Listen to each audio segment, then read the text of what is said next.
All right. Welcome back to the Partnership Mastermind podcast, where we unpack what actually works in SaaS partnerships. I'm your host, Chris Lavoie. Today's guest is someone I've admired for years, not just for what she's building, but for how she's building it. You've probably seen Brij in the wild, on the back of your Feastables bar, a Heineken bottle, or maybe your Skull Candy headphones. But what you might not have seen is the ecosystem engine behind it. Kait Stephens is the founder and CEO of Brij, where she's quietly building one of the most ecosystem-minded companies in e-commerce, combining Partner GTM with a strong founder-led motion. She scaled Brij from Harvard Business School idea to a trusted partner for some of the biggest brands in the world, and is single-handedly on a mission to eliminate the disconnect between offline and online retail experiences. Today, we're going to get to know exactly how she's doing it. Kait, welcome to the show. Hi, Chris. Thank you so much for having me. All right. We always start with a warm-up, 5 quick-hitting questions to allow our audience to get to know you a little bit better. So just say whatever comes to mind, no pressure. You ready to roll? Yes. Amazing. All right. First up, what was your first ever job, and what's one thing you still carry from that today? I was an analyst at Blackstone, and attention to detail. Like literally, I remember someone telling me the difference between a bolded semicolon and an unbolded semicolon. It's interesting you said, yeah. In my PhD, my advisor was ruthless with writing in general. And it was quite annoying at the time, but I've carried that forward in my career, and it certainly has helped out. So it sounds like it has for you as well. And I will say that that is not something I care about, like a bold versus not, that there is an attention to detail that people do notice from a product development, from a way you communicate, that is really important. I totally hear that. Sweet. Next up, what's a hobby or side interest people might not expect from you? I love to go on a bike ride. Specifically in the summer, bike rides down the shore. We go on the boardwalk. It's a full family activity, and it's incredibly therapeutic. Love that. Next up, now we're going to start to get into more of the professional stuff. So what's a spicy take about go-to-market in general that might start some LinkedIn drama that you personally have an opinion of? I mean, I have a very strong take on building in public on LinkedIn. And I think that there's a lot of haters in that world around this is self-promotion, or this is a waste of time. It's distracting from your business. But it is single-handedly the, biggest contributor to our business, hands down. And I will, shout from the rooftops about how important it is. Absolutely. And I can't wait to get into that segment later on, how that's single-handedly helped drive over 60% of your inbound flow. We're going to get to that. Excited for that. Next, second last one here is, if you had to give yourself a working style code name, like an operational code name, what would it be? And just to give you a second, for myself, I would call myself an experimentalist, or maybe a mad scientist coming from an academic background. I kind of think of everything I build and do as an experiment. What's the hypothesis? How am I going to actually run the experiment? How do I measure the variables and the data, and then the conclusion? So curious what you might call your own code name. So I'm going back and forth between connector or zone of genius. And, the two things I like to think about is one, I am a connector, and I think about that in everything that I do. And, that being how I can bring value to others and what I am best at. The other thing I think about zone of genius is, how do I spend time doing more of what I am best at? And then I also think about that from a hiring perspective. How do I, what is the superpower of a person, or the zone of genius? And what is the need that I have for this role, and how do I connect those two things? So those are the two things that come to mind there. Yeah, I love that. And then I was reading one of the interviews you had done where you're talking about hiring and intentional about finding people who are better than you at certain things.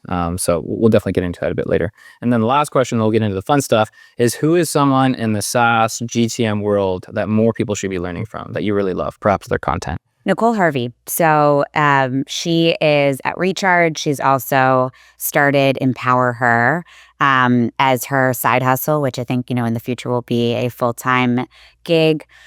One, I think that she's really, been pretty thoughtful about how she's approaching partnerships and marketing at Recharge, thinking about the B2B influencer space, which I think is incredibly powerful. And I think that she literally pitched that role to Recharge and, is proving it out. And I, really believe in that motion. I think everything that's working in B2B, I see B2C as an early indicator of. So B2C influencer clearly works.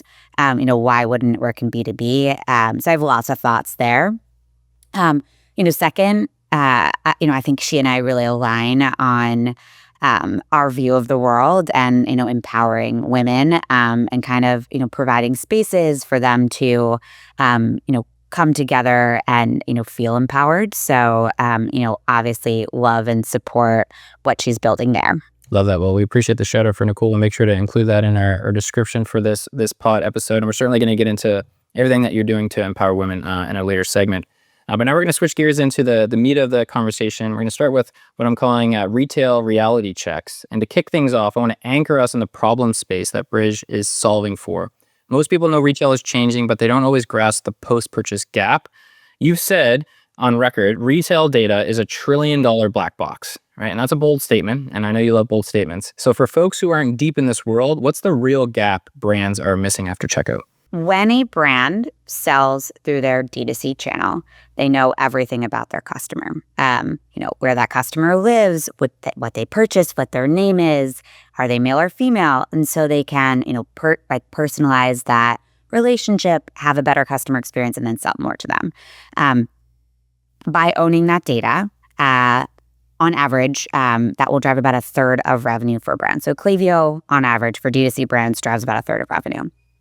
Retail is 6x the size of that market. And so if you're able to own the first-party data of that customer, it's a $3 trillion opportunity. Diving a little bit deeper into the problem, when a brand sells through any offline channel, so third-party retail like Target, a grocery store, a marketplace like Amazon, they have no idea who that end customer is.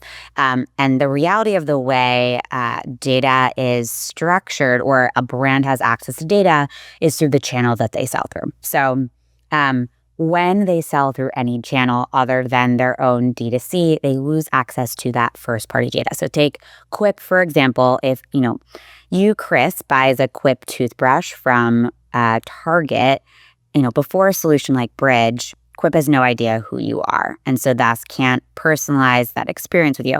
Despite the fact that, you bought a Quip toothbrush, you align with that, you don't really care where you bought it. And so the fundamental disconnect that we're solving is that consumers do not care where they purchase products. Consumers shop omnichannel. They experience brands on social media, in store, online, and they buy wherever it is convenient for them.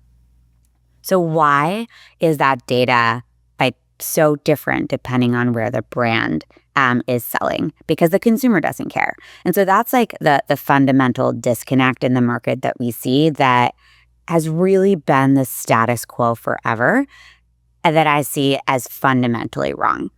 And what happened is, in a post-COVID world, brands were forced to go online. They now know the power of owning customer data and the better customer experience that they can provide. So they're unwilling to deal with that status quo anymore. And so that is the problem that we are solving. And we've built Brij to bridge the offline and online. So platform to help brands collect first-party data so that they can have a better consumer experience wherever that consumer shops. And fundamentally, we believe that brands with more data is better for the consumer, better for the brand, and better for the retailer. I think that's a great breakdown, especially that last point, especially in the AI world, right, where data is everything, especially quality data. And obviously, I'm sold. I've spent many years in post-purchase. But, as powerful as a solution as Brij is it still true that a lot of brands are still treating QR like a gimmick, right, where they're not a permanent gateway into loyalty, CX, or retention? If so, why is that? And maybe once you start engaging with these customers who sign on and they see this light bulb, like, what is this hold up in these brands' brains that's not really getting them to lean in the right way? Yeah. So there's a couple of disconnects there. One is that there's not a great tool outside of a tool like Brij for a brand to create a wonderful post-purchase experience. So that's one problem. It takes a lot of disconnected tools, a lot of time, energy, effort for that brand. So it makes it really hard to do it well. And then for that data to, automate and flow through their ecosystem. And as you know, brands are really busy. And so things that are hard and take a lot of time, there's a really high bar there. So that's one problem. The second is, especially because that tool hasn't existed before Brij, there's no way to quantify the impact. And so what I've seen and actually heard from brands is brands will say, they intuitively understand that owning customer data from all channels will help grow their business and drive more revenue. But they've been unable to quantify and see that. And so that's been a really powerful inflection point in Brij's business, is that we're bringing that data to the brands to show them, okay, the core metric that matters that we talk about is revenue per profile.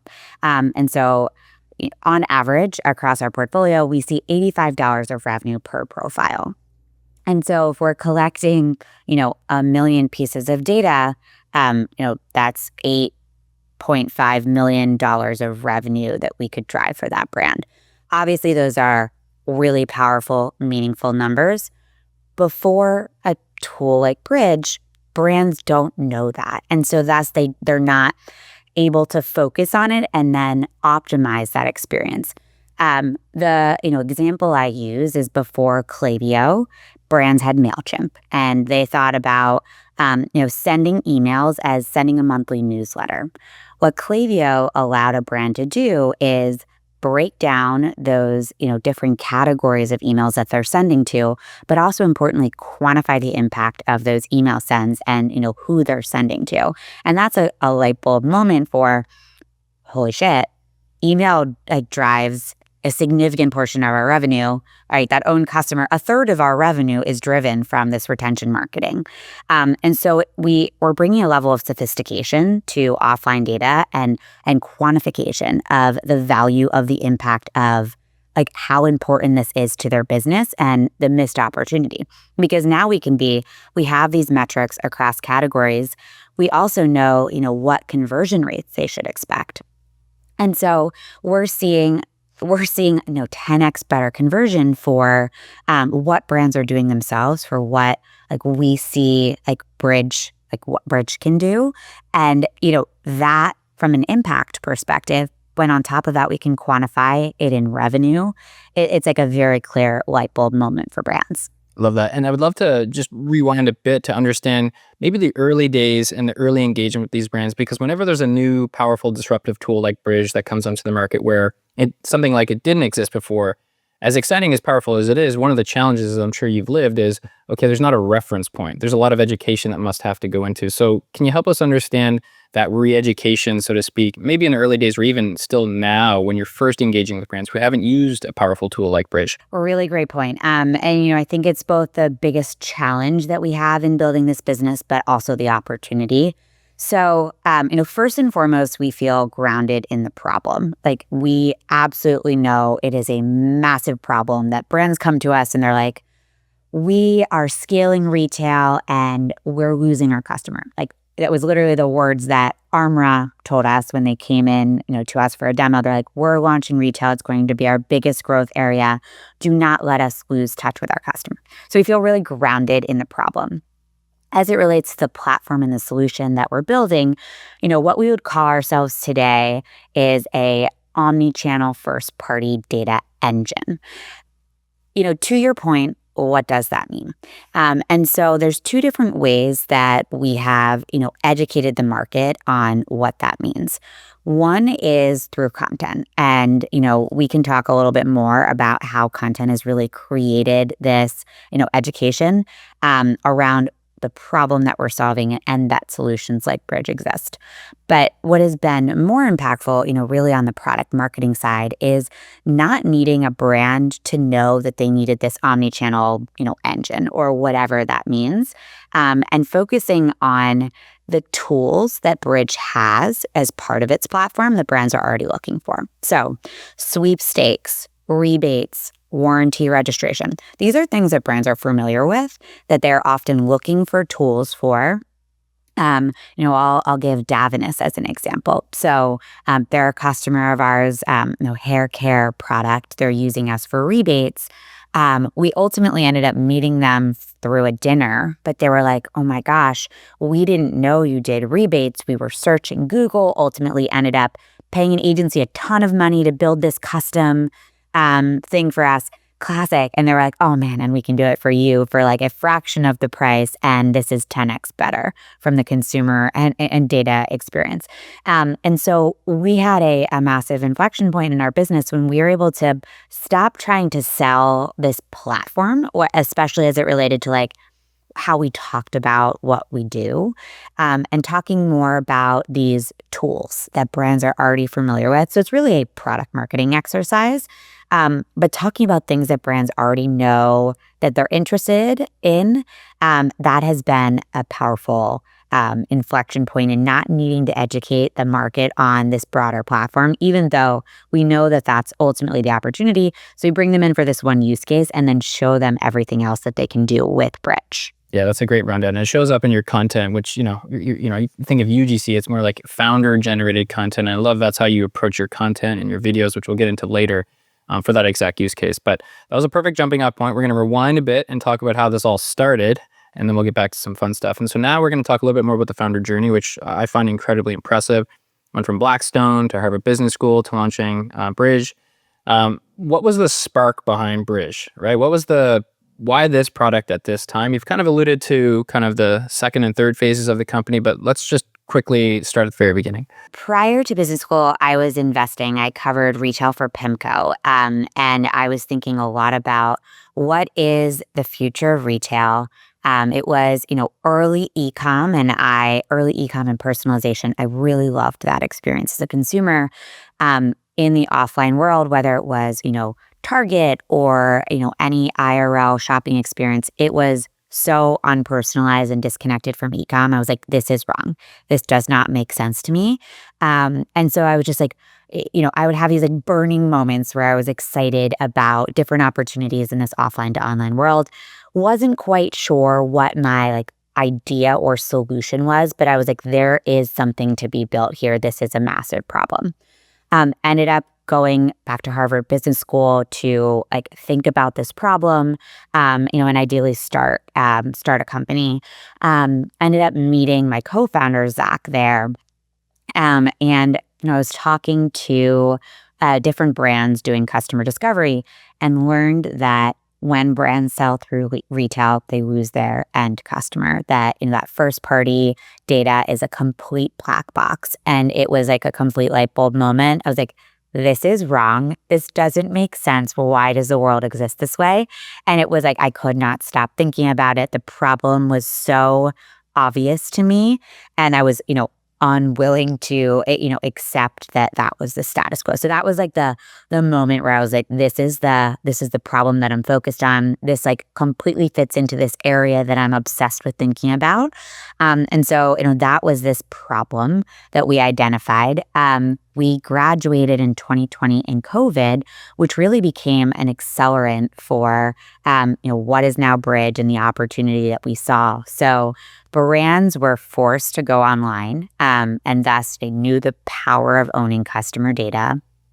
And, that was creating this dynamic with rising costs to acquire customers. And so, we saw that there was this boom through e-com, but ultimately that it was going to be this, omni-channel experience that brands would need to sell through.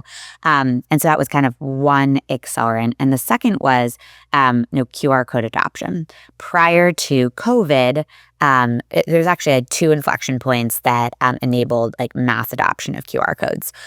So one was Apple and Android incorporating QR code scanning natively into the camera. So this was actually pre-COVID. Prior to that, you needed a dedicated app to scan a QR code. And so that is obviously a massive friction point on the consumer behavior perspective that was like a barrier that needed to happen. But it was really COVID that became this like ubiquity around everyone knows how to scan a QR code. There's no question about that consumer behavior. And so those two factors really became like the accelerants behind why Brij, why now? And, the naming was, super intentional. We're bridging the offline and online, bridging a brand and their customer. And so I'm really proud of the name. It's one of these things that we like spoke about for so long that now what happens is brands come in and they're like, we're looking for a solution to bridge our offline and online. And I'm like, well, thank you for validating our name. I'm like, it turns out you came to the right place. So so that was the early spark and origin of Brij. And knowing so many super talented founders who go on to the success levels that you have, it seems like there's one main commonality, which is your skills and experience are aligning with a massive problem that is really relevant to the market at the same time. But then the people like yourselves at the top 1% are able to then capitalize at that same moment. So this is kind of an off-topic question, but what's your view on that concept of really just capitalizing on signals and just having ruthless prioritization and the gumption to just go all in when you do see those signals and you do believe you have the skills and the confidence to do it? Where I feel deeply grounded is in the problem, and I will always bring it back to that. On multiple occasions, I will talk about, I'm not sure that this is the perfect solution, because the founder journey is nonlinear. It is like this, and you should always be pivoting and morphing the business to fit the opportunity. But where I have felt so grounded is in the problem. And I think that the best founders have a view of the world that everyone cannot see yet. Investors, and I would say objections that I've heard from investors, from brands, et cetera. It's like, oh well, brands don't know how to use the data yet, or this problem is too hard, and that why hasn't someone solved this already? Someone hasn't solved it already because the problem is really hard, because there's all of these structural things that exist for decades that have been the status quo. There's a lot of dynamics that exist now. I talked about those two really accelerants because you mentioned the timing. And so the timing is critically important. Those two things didn't exist before. So this business couldn't have existed in the same way because of that. The third dynamic that really is the next wave of acceleration for our business is AI, and the way in which we can pull together disparate data sources across retail, across marketplaces, across owned data, to create this powerful data engine at a scale and way that we've never been able to do before. And so there is an element of being so deep in your market. So people talk about founder market fit. There's no doubt that I have founder market fit. I am so deep in our space. I always have been. I'm obsessed about it. And what that allows me to do is listen to the signals that are telling me that, a part of your being a founder is that you're just so deep in your space, and you're looking around the corner at where the opportunities are, and you capitalize on that. And it's the intersection of where the opportunities are and how that fits into the problem that you're solving, that become this very beautiful thing around where you're building your company. So all of that tied to just grit, ruthless grit, because starting a business is not glamorous. It is very hard. And I think, as you talked about my background, the number one thing that is a commonality throughout my background is that I have ruthless grit. So getting jobs like Blackstone and PIMCO, I was working 80-hour weeks. I worked my ass off. What I did not have in those roles is that I did not have this fulfillment that made me excited about what I was working on. Even, going to Harvard Business School, what a lot of people do not know about the fact that I went there is that I was rejected 2 times before I went there. And so obviously huge pride hit. Most times when people are rejected once, that's when they stop. Second time, definitely stop. I was, I just something about going back to school was an opportunity for me, if I'm being fully transparent and candid, to be in a safe environment to work on a startup. I knew that I wanted to start something, but I didn't feel I had the idea to leave my really great job at the time. Didn't feel it was the big enough idea. And so going back to business school was a way for me in a safe environment to be like iterating on an idea. So all of those things together, like I think there is a founder market fit that makes you obsessed with the business. It's seeing around the corner to like see what the opportunities are, like grounded in the problem. And then there's a level of grit like to make it happen. That was amazing. And we appreciate the vulnerability there. And I love hearing about grounding it in the problem and how you spoke about founder-led vision. And one question I'll bring it to actually attracting top talent and hiring. Actually, I was listening to Sam Altman on a podcast recently, OpenAI CEO, and the interviewer asked him like, "Hey, like you're building one of the most transformative companies of all time. Staffing the company must be incredibly challenging. Like, how do you actually approach bringing in and attracting the world's best people?" And he put it simply, he's like, "Look, the worst thing you can do as a founder is to have a not so exciting vision, right? And the more grandiose and the more aggressive and the more ambitious your vision is, it's going to turn a lot of people away, but probably the right people away or the wrong people away, right? But the more ambitious your vision is, the more it'll attract that top 1%, the misfits, so to speak, where they're like, wow, that person is just so gung-ho about that vision. Sounds a little bit crazy. I'm not sure how we're going to do it, but I want to sign up for that." So you fit that mold to a T. So how has your just relentless and consistent approach to your personal mission help you bring in the top talent that you have? That is, I mean, so well articulated by Sam Altman. And obviously he is a genius. And, as you mentioned, building a revolutionary company, like could not agree more. There's a lot of reasons not to join a startup. The like compensation incentives are not aligned. Like there's no brand on your resume. If that company fails, it's not like, say like Brij, fails next week. Like what is Brij? So you're not getting this like brand equity on your resume.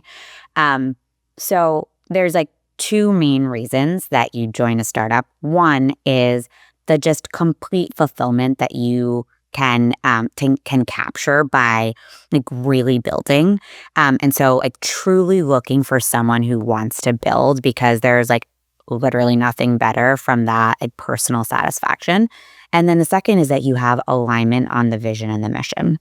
And so very early on, we articulated like this mission around the problem that we are solving. And so attracted people who really resonated, whether they, had sold in the space and really, aligned on that mission, but, also this vision. And the way that I've been able to really outpace our size from communicating this vision and mission is by, really building in public on LinkedIn.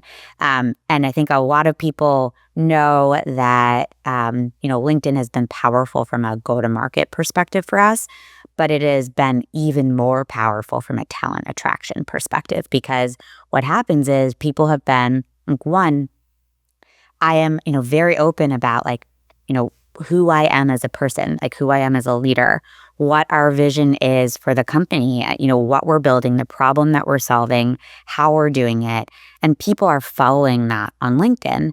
And so when we post a role, like I'll use Sarah Davidson, for example. She leads partnerships for Brij, and she has been a wonderful hire for us. Started a little bit over, maybe it's like almost a year and a half ago now. She had been following us for about 6 months prior to us opening a role. When I posted the role, she DM'd me on LinkedIn. She's like, "I've been following you for several months." I came onto her radar actually from one of our investors who told her like, if there was someone in our portfolio I'd want to work for, it'd be Kait. And so first of all, that's like such a kind thing to hear from one of our investors, but that's how I met Sarah. Like Sarah had been following. So there's so much about building in public that allows like you to outpace your reach to top talent, because they're able to understand. Because I think like one of the hardest parts is like that top of funnel for a startup from attracting top tier talent. And so, yeah, I cannot emphasize enough how powerful LinkedIn has been from a talent attraction perspective. Yeah, no, I love it. And one thing I really appreciate you personally is just the way you kind of, you build in public, obviously, but you spotlight the teams, you share real examples of like actual DMs, like you're just fully letting it rip. which does two things. It shows others the playbook of how to do it the same way, but it also, to your point, attracts really talented people like Sarah. Shout out for your beautiful wedding that you just had recently. But yeah, we love that type of approach. But this is a good segue into partnerships. And so my first question for you is, was partnerships a growth function that you had kind of always had in mind in starting the company, or did that somewhat emerge naturally as the product and business matured? It was very early on, before we even had a customer, a thought in our mind. So, just being aware of the ecosystem, I knew that go-to-market was directly related to the tech stack that you put together, and like the way in which, like the product that you built. So we made a very early bet, before Shopify is what it is, that building on top of Shopify was going to be a powerful integration for our customers.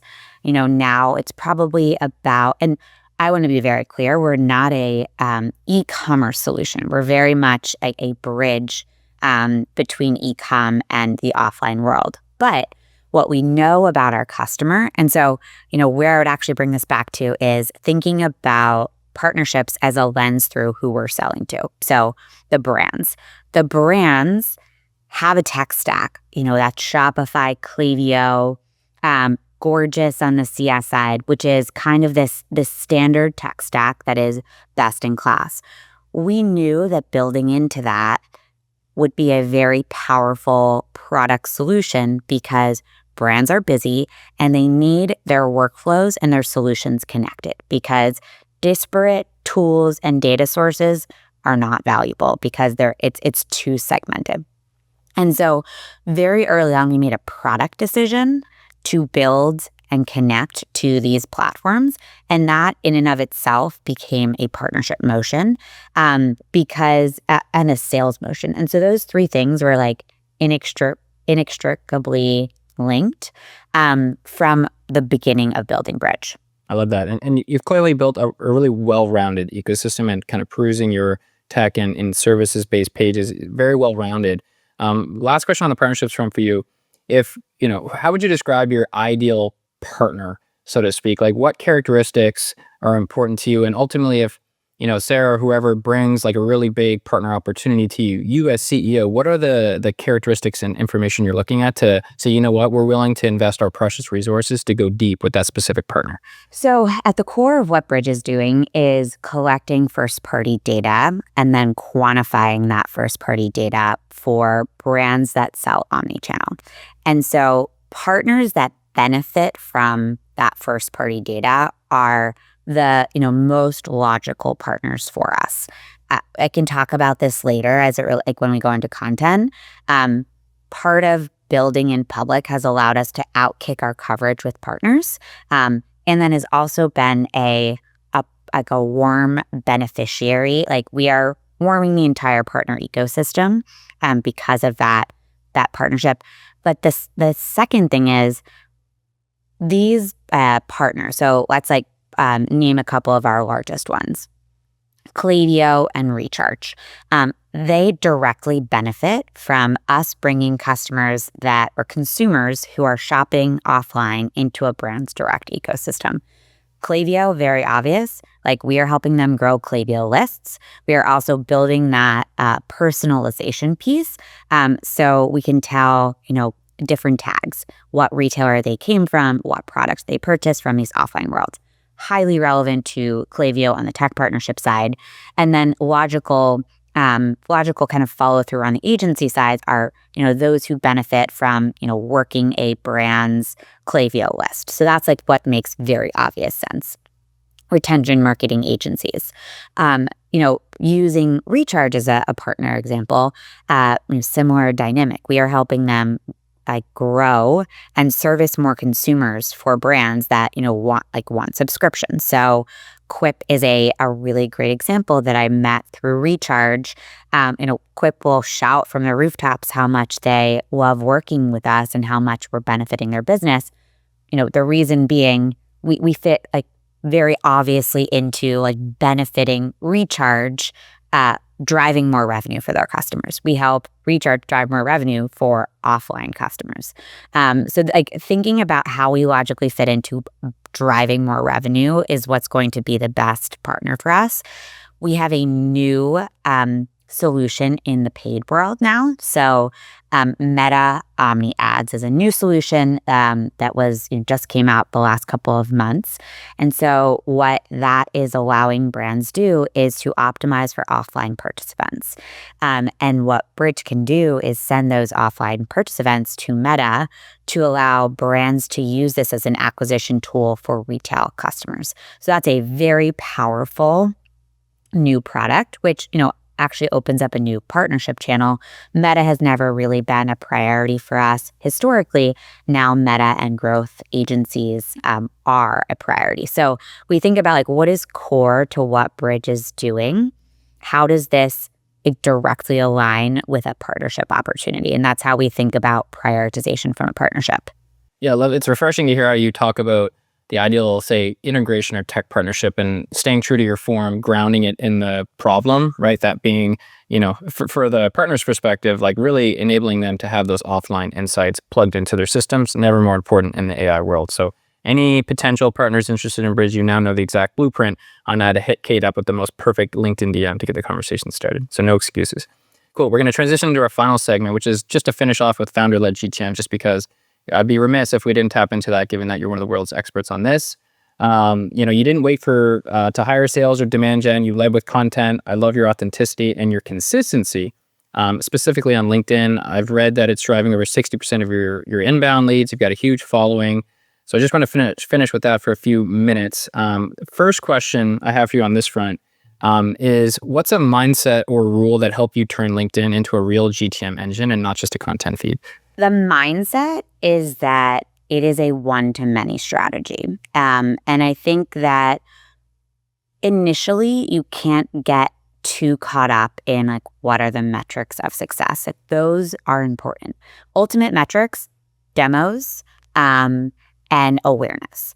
And, what I would talk about before starting this strategy is that when I, got in front of prospects, i.e. I demoed them, I had a high close rate, but I just wasn't getting in front of enough prospects. So that is a marketing problem.